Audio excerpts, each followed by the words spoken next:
Ekologiškumas, saugumas, geras skonis ir nauda sveikatai – tokius reikalavimus šiandien kelia vaisių ir daržovių pirkėjai.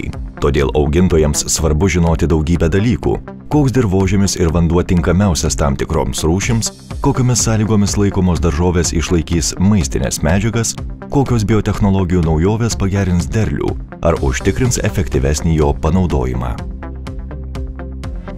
Aleksandro Stulginskio universiteto atviros prieigos žemės ir miškų jungtinis tyrimo centras bei biosistemų inžinerijos, biomasės ir vandens inžinerijos centras atlieka platų spektrą paslaugų, susijusių su visais augalų augimo, laikymo ir naudojimo procesais.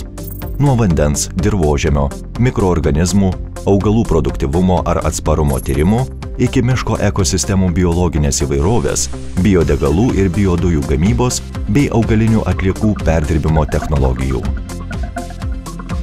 Žemės ir miškų jungtinis tyrimo centras – moderniausias tokio pobūdžio mokslinių tyrimų centras Baltijos šalyse. Atviros prieigos centrai yra įkurti įgyvendinant integruoto mokslo studijų ir verslo centro Slėnio Nemunas programą. Naujos erdvios patalpos, moderniausia įranga sukoncentruota vienoje vietoje Kauno rajone akademijoje. Ir čia galima gauti ne tik mokslinių tyrimų paslaugas, bet ir patiems atlikti tyrimus, kurti naujus produktus bei technologijas. Mūsų mokslininkai labai glaudžiai bendrauja su ūkio subjektais, su bendrovėmis, su Lietuvos gamintojais. Centre yra 8 laboratorijos, aprūpintos modernę įrangą. Čia dirba mokslininkai, galintys atlikti sudėtingus tyrimus. Šiame tyrimų centre mokslininkai iš Lietuvos agrarinių ir miškų mokslo centro bei Aleksandro Stulginskio universiteto vienija savo pastangas, tyrinėdami žemės ir miškų biologinius resursus bei jų panaudojimo galimybės. Be šitų institucijų centre taip pat dirba užsienio ir kitų Lietuvos institucijų mokslininkai ir tyrėjai. Šią unikalią aparatūrą gali pasinaudoti verslo partneriai, valstybinių institucijų, ekspertinių organizacijų specialistai, doktorantai ir studentai. Centre labiausiai išvystyti augalų genetiniai tyrimai. Juos neretai užsako ne tik Lietuvos, bet ir Ukrainos, Latvijos bei Estijos įmonės. Remdamiesi tyrimų rezultatais, mokslininkai kuria naujas veisles, įdiegia norimas savybės augalams, taip didinamas derlingumas, gerinamas atsparumas ligoms. Agrobiologijos laboratorijoje tyriamas dirvožemis, fizikinės, cheminės savybės, užterštumas, kokybė, klimato kaitos ir žmogaus poveikio sąlygos, kiti parametrai. Taip pat nustatomi cheminiai elementai trąšose, kompostuose ir augaluose.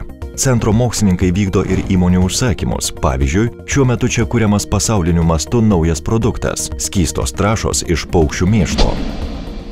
Agrobiotechnologijos laboratorijoje, naudojant biotechnologinius metodus, kuriama žemės ūkio augalų selekcinė medžiaga, vertinamas įvairių veiksnių, makro ir mikroelementų, amino rūgščių, augalų apsaugos priemonių, poveikis augalams. Augalinių žaliavų kokybės laboratorijoje įprastiniais nedestruktyviais metodais tyriama augalų cheminė sudėtis, kenksmingų organizmų biologija bei jų jautrumas ekologiniams veiksniams. Aplinkotyros laboratorijoje nustatoma bendrosios organinės anglies ir azoto koncentracija skystuose bei kietuose bandiniuose. Atviros prieigos centre įkurtame fitotroninėme šiltnamyje atliekama augalų selekcija, kiti moksliniai tyrimai. Pavyzdžiui, per metus čia buvo išvesta ir užregistruota 10 naujų gėlių skiauteručių veislių.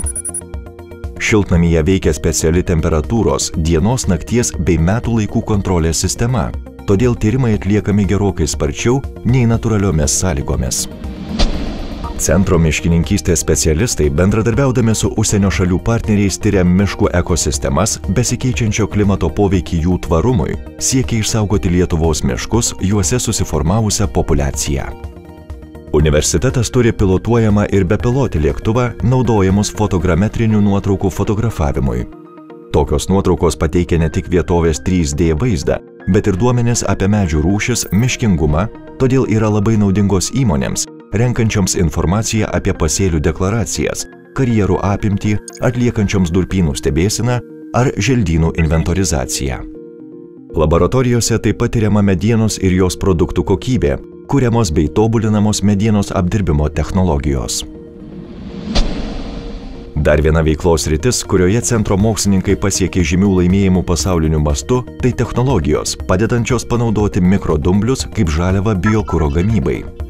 Centro mokslininkai ištobulino biodujų valymo naudojant gamtinius sorbentus technologiją.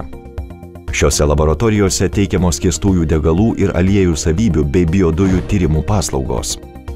Jos aprūpintos išskirtine įranga. Tai automatinis frakcinio distiliavimo įrenginys, uždaras dumblių reaktorius, klampomatis Stabinger SVM 300. Moderni įranga, šiuolaikiškos žemės ir miškų jungtinio tyrimo centro patalpos, mokslininkai turintys ilgametę patirtį savo srityje, visa tai užtikrina kokybiškus tyrimus, padeda siekti svarbių mokslo rezultatų ir skatina glaudesnį centro bendradarbiavimą su verslu.